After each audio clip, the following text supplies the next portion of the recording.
आज पार्लियामेंट में हमने बात की राजा रियाज साहब से, जो कि अपोजिशन लीडर हैं, जिनकी कंसल्टेशन प्राइम मिनिस्टर के साथ अब शुरू होगी केयरटेकर प्राइम मिनिस्टर के लिए। और इसी तरह से हमने खुर्शीद शाह साहब से भी बात की, जो कि लीडर ऑफ द अपोजिशन भी रहे हैं, पाकिस्तान पीपल्स पार्टी के सीनियर रहनुमा भी हैं, इस वक्त वफाकी काबीना का हिस्सा भी हैं, और उन सियासतदानों में से हैं जिनकी दहाइयाँ गुजरी हैं सियासत के अंदर। यहाँ पार्लियामेंट में मुख्तलिफ लोगों से बात हुई, जिसमें कि पाकिस्तान मुस्लिम लीग नवाज़ के लोग भी थे, उनकी सीनियर लीडरशिप के लोग भी थे, और पार्लियामेंटेरियंस भी थे, GDA के लोगों से भी हमारी बात हुई। एक कंसर्न और एक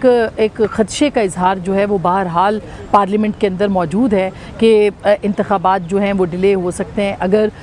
नई मरदमशुमारी के तहत जो है वो इंतखाबात का इनकाद होता है। ज़ाहिर है हल्का बंदियाँ होनी है, दीगर सारे मामलात सामने आएंगे, तो इसके ऊपर तमाम जो सियासी जमातें हैं, जिसमें कि JUIF, जिसमें कि पाकिस्तान मुस्लिम लीग नवाज़ के कुछ लोग, पाकिस्तान पीपल्स पार्टी तो बहुत ऑब्वियसली कह रही है, और इस तरह से दीगर जमातें भी वो अपने खदशात का इजहार कर रही हैं कि प्राइम मिनिस्टर के इस ऐलान के बाद कि नई मरदमशुमारी पे इंतखाबात होने हैं, लगता है ऐसे कि इंतखाबात जो हैं वो डिले हो सकते हैं। इसके साथ ही निगरान सेटअप के ऊपर ज़ाहिर है कि आज रात से बाकायदा कहा भी जा रहा है कि कंसल्टेशन का आगाज़ हो जाएगा,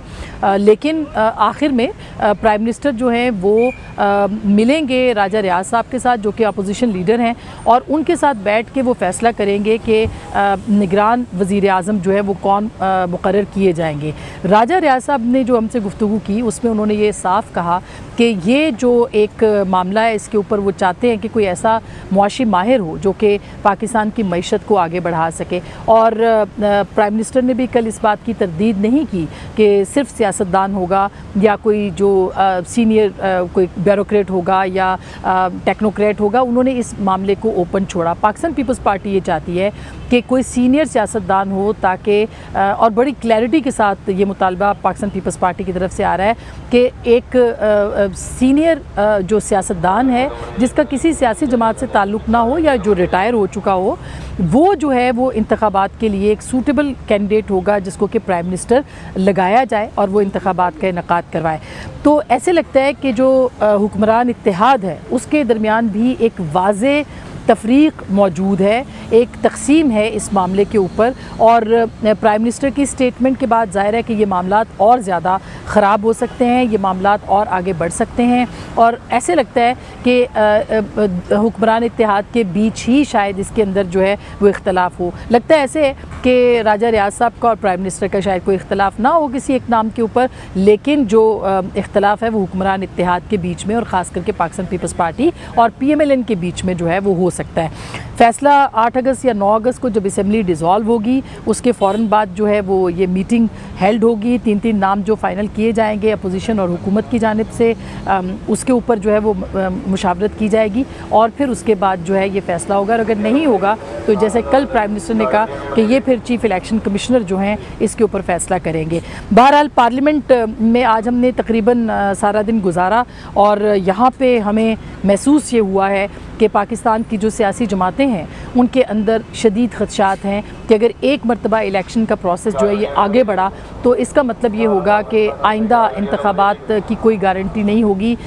इनडेफिनेट टाइम के लिए भी इलेक्शंस जो हैं वो जा सकते हैं। ये किसी भी सियासी जमात को उस तरह से तो सूट नहीं करता, लेकिन अगर कोई सियासी जमात ये समझ रही है या समझती है कि इंतखाबात के आगे हो जाने से या वक्त पे ना होने से कोई फ़र्क नहीं पड़ेगा, तो मेरा ख्याल है कि ये पाकिस्तान के आइन की जो एक खुले मानों में उसके ख़िलाफ़ वर्जी ही होगी। अब देखना ये है कि ये जो कंसल्टेशंस होंगी प्राइम मिनिस्टर के मामले के ऊपर हों, यानी केयरटेकर प्राइम मिनिस्टर के, या CCI का इजलास हो, जिसमें कि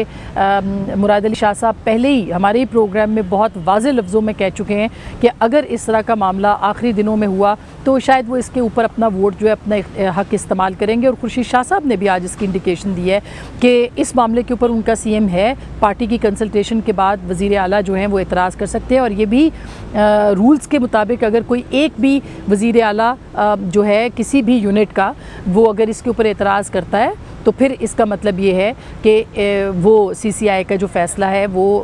इम्प्लीमेंट नहीं हो पाएगा, जैसा कि हमें सियासतदानों ने बताया। बहरहाल और एतराज़ होगा तो ज़ाहिर है कि क्रेडिबिलिटी के ऊपर भी एक बड़ा सवाल जो है वो उठ सकता है।